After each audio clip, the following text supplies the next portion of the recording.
Okay, so today we are making labio. I actually started the process a couple of days ago, and it's actually my first time making labio without the skin. So I think it should be fine. I have readers asking me if it's okay, and I think it's okay because actually the skin could be somewhat tough and leathery.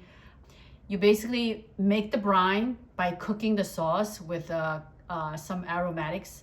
And once it's cold, you add baijiu, which is this hard liquor, Chinese liquor. The alcohol proof is around like 48 to 53. So it's actually very, very strong alcohol content. But it really adds a nice taste to the labio.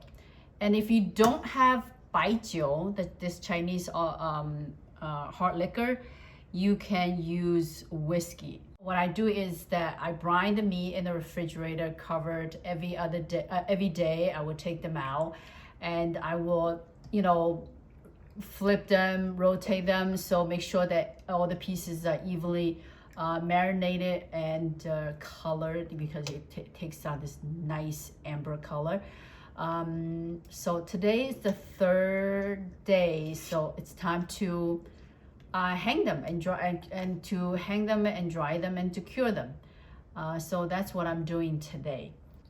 So what you do is you take some kitchen twine and you roll the twine a couple of times on this skewer, and then you just pierce through the meat.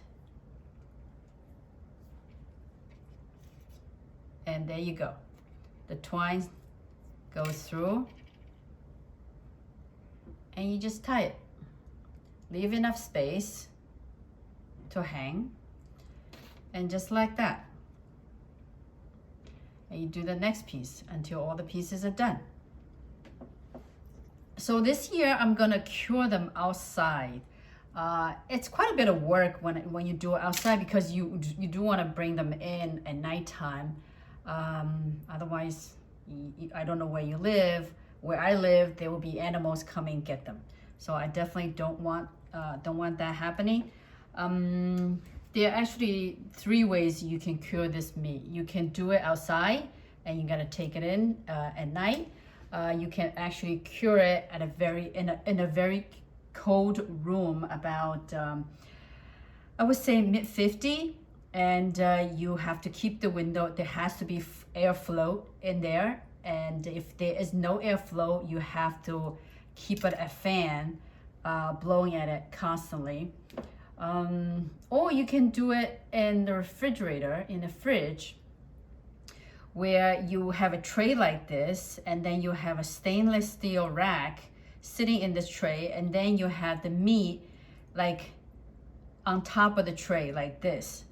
So this way, there's air circulates underneath, nothing, and then the meat can dry the 360 degrees all around it.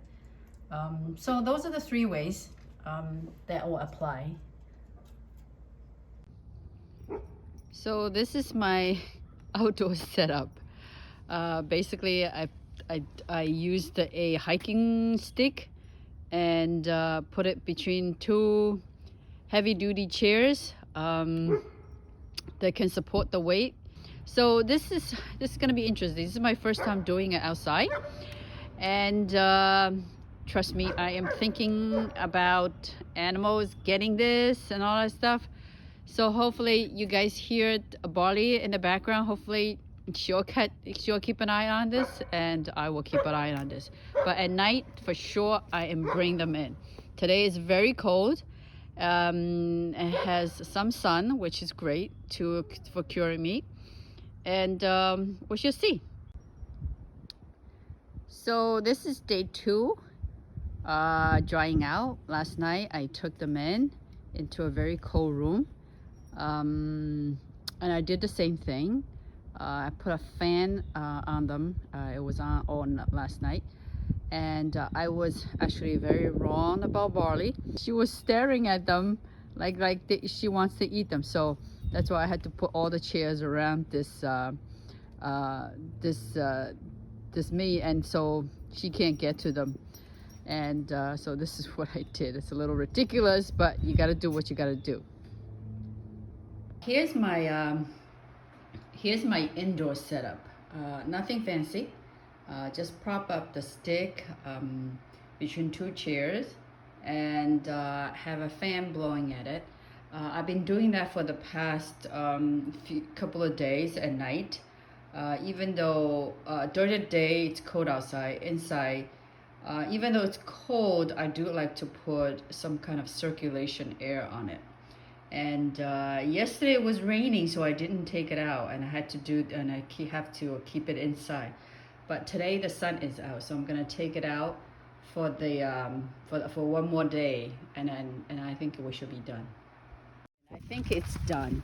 All right, and the reason that you know how to tell that when it's done is that you by squeezing the lapio, and you see that it has a slight give, not too soft.